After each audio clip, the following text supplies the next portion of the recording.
The boy gently pushed the model airplane, never expecting that it would come to life as if possessed by a spirit. The small plane slowly moved forward, pushing a bucket of water on the ground. This made the boy instantly realize that the little plane had been revived. To verify his inner suspicion, he took advantage of a moment when the nanny wasn't paying attention and brought a ladder. He then tied the small plane to his body and went up to the roof, fantasizing that the plane could take him soaring through the sky. Luckily, his mother caught him just in time, but the small plane slipped and fell to the ground. However, they were unaware that danger was quietly approaching. Back in the house, the mother scolded the boy severely for his behavior and forbade him from ever touching that small plane again. She threw the plane into the storage room and locked the door tightly. No matter how much the boy begged, his mother always refused to take it out. Yet, just as the mother and son were arguing fiercely, something strange happened. The small plane suddenly burst in through the window, as if it had gone crazy, charging around the room. The mother grabbed a mop, intending to knock it down, but this action only enraged the small plane. In the next second, the plane's body emitted a red light, instantly making the mother scream in terror. The boy also hugged his mother tightly out of fear. Strangely, at this moment, the small plane's anger gradually subsided. The mother was so frightened by what had just happened that she had no choice but to agree to let the boy take the small plane back to his room.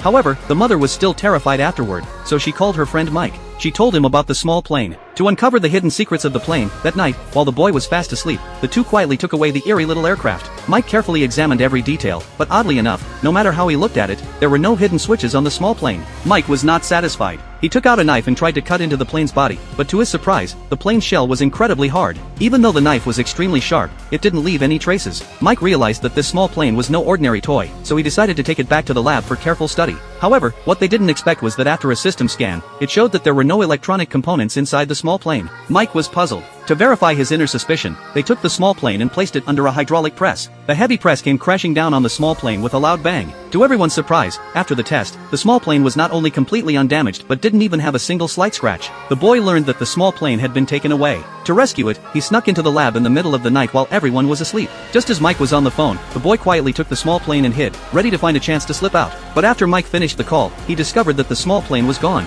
Seeing someone hiding behind the cabinet, he realized that the boy had come to steal the plane. Just as he was about to go up and ask, the cabinet next to him suddenly started shaking violently and then crashed towards him. The boy seized the opportunity and ran away. Mike quickly sounded the alarm, thinking that he couldn't get far. Soon the entire base was on alert. At the critical moment, the boy took out his father's work card and ran all the way to the top of the laboratory base building. He made a bold decision and climbed to the highest point of the roof. At this moment, an incredible thing happened. The small plane actually took off with the boy, flying him into the sky.